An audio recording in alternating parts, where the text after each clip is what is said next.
विराट के जाने के बाद टेस्ट सीरीज जीतने का डोमिनेंस गंभीर के आने से खत्म हो रहा था, लेकिन जब पूरी दुनिया उन पे सवाल उठा रहे थे तब वह दोनों वापस आने की तैयारियां कर रहे थे। रोहित अपने फिटनेस पे काम करता और किंग विराट भी अपने साम्राज्य में आने की तैयारियां करते। आप तबाही का मंजर देखो। जिस साम्राज्य को बनाने में इतने साल लगे, अब वही साम्राज्य पूरी तरह से खत्म हो चुका था। साउथ अफ्रीका के कोच तो ये भी कह दिए।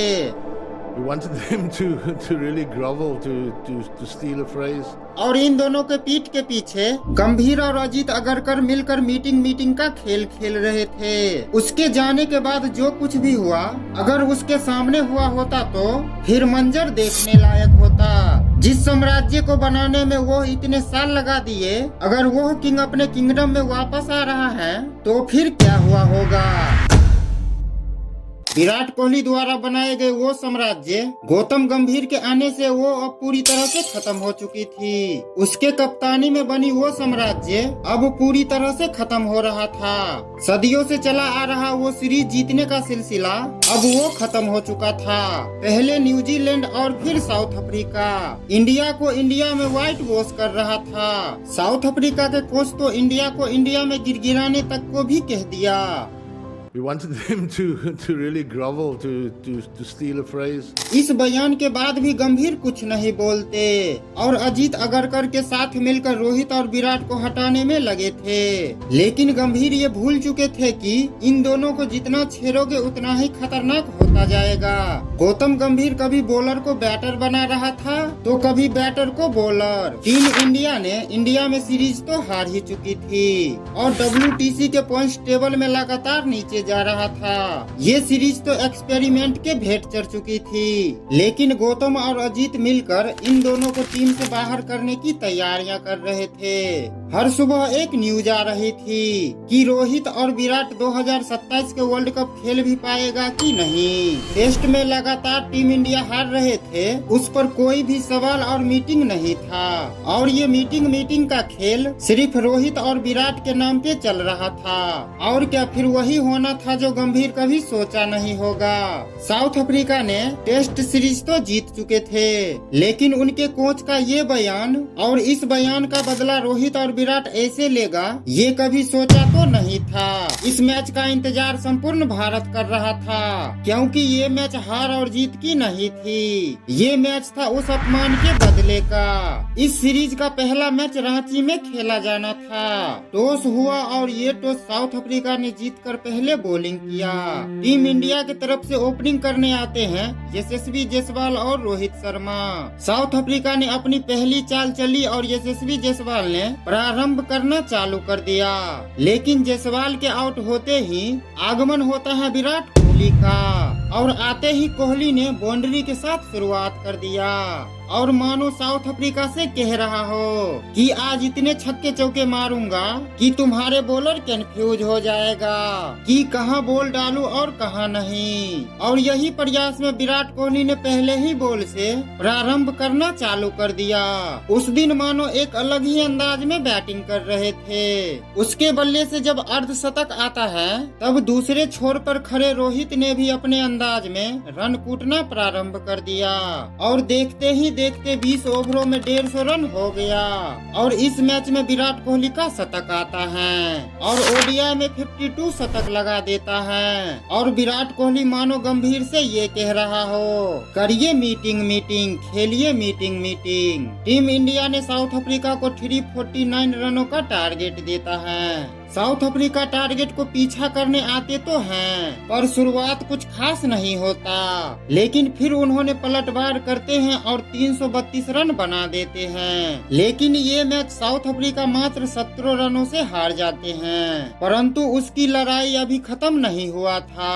साउथ अफ्रीका पलटवार करने के लिए तैयार थे। दूसरा ओडीआई रायपुर में खेला जा रहा था और टॉस एक बार फिर से इंडिया हार जाते हैं। साउथ अफ्रीका आज पूरी तैयारी के साथ मैदान पे उतरते हैं और शुरुआत करते हैं रोहित शर्मा के विकेट के साथ। लेकिन अब मैदान पे आ चुके थे विराट कोहली और आते ही एक छक्के के साथ शुरुआत करते हैं, लेकिन दूसरे छोर से यशस्वी जायसवाल अपना विकेट दे देता है और फिर नंबर 4 पे बैटिंग करने आते हैं ऋतुराज गायकवाड़। हालांकि विराट को आज इन सब से कोई भी फर्क नहीं पड़ रहा था और अपने ही अंदाज में बॉलरों को कूटना प्रारंभ कर देता है।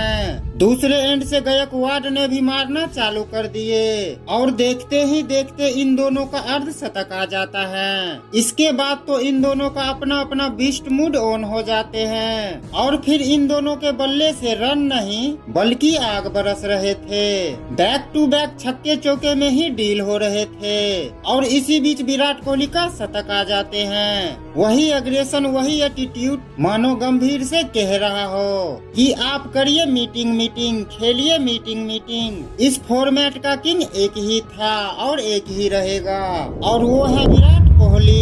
इसी बीच गायकवाड़ का भी शतक आ जाते हैं। इन दोनों के शतक से टीम इंडिया ने साउथ अफ्रीका को 358 रनों का एक बड़ा टारगेट देता है। हालांकि साउथ अफ्रीका आज अलग ही माइंडसेट के साथ बैटिंग करने आते हैं। हालांकि अर्शदीप ने डिकॉक को 8 रनों पे ही पवेलियन भेज देता है, लेकिन मार्करम का इंटेंट नहीं बदलने वाला था और फिर 19 बॉल पर 110 रन मार देता है और फिर बबूमा ने 46, ब्रेविस ने 54, मैथ्यू ब्रिकजेल ने 68 और बचे हुए काम कॉर्बिन बोस ने आके कर दिए। नतीजन इंडिया ये मैच हार जाते हैं और साउथ अफ्रीका इस सीरीज को 1-1 पे लाके खड़ा कर देता है। इस रन चेज के पीछे का कारण था गंभीर के 2 सबसे महान बॉलरों का। थर्ड ओडीआई मैच खेला जाना था विशाखापट्टनम में, जो कि डिसाइडर मैच होने वाला था और फिर टॉस होता है और ये टॉस इंडिया जीत जाते हैं। साउथ अफ्रीका पिछले रन चेज के तरह ही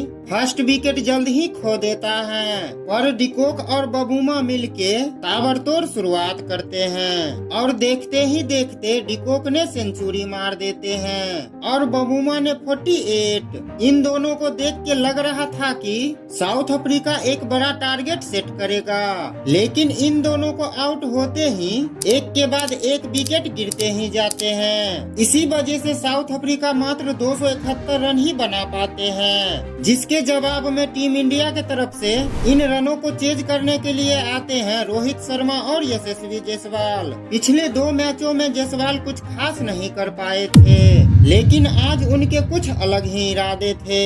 जहां रोहित शर्मा अपने बल्ले से रन बरसा रहे थे, वहीं जायसवाल अपने फॉर्म को तलाश रहे थे, क्योंकि पिछले 2 मैचों में उनके बल्ले से रन नहीं आए थे और फिर धीरे धीरे रन बनाना चालू करते हैं। उधर रोहित बैक टू बैक छक्के चौके मार रहे थे, जिससे जायसवाल के ऊपर कोई प्रेशर न हो। इसी बीच रोहित के बल्ले से हाफ सेंचुरी आते हैं और फिर क्या जायसवाल भी अपने अंदाज में 50 पूरा करते हैं और उसके बाद बैक टू बैक बाउंड्री में ही डील करते हैं। तभी रोहित शर्मा आउट हो जाते हैं, पर जाने से पहले आधा काम कर चुके थे। फिर मैदान में आते हैं विराट कोहली और आते ही अपना इंटेंट क्लियर कर देता है और जायसवाल के साथ मिलकर ताबड़तोड़ शुरुआत करते हैं। विराट के हर रन हर बाउंड्री में वो अग्रेशन दिख रहा था और वही अग्रेशन के साथ अफ्रीकन बॉलरों को कूटना प्रारंभ कर चुके थे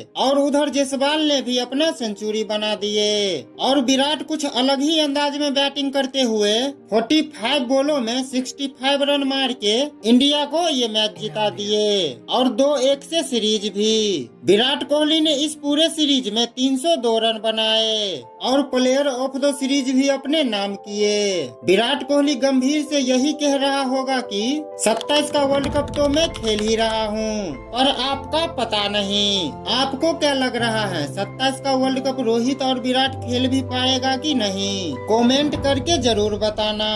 थैंक्स फॉर वॉचिंग।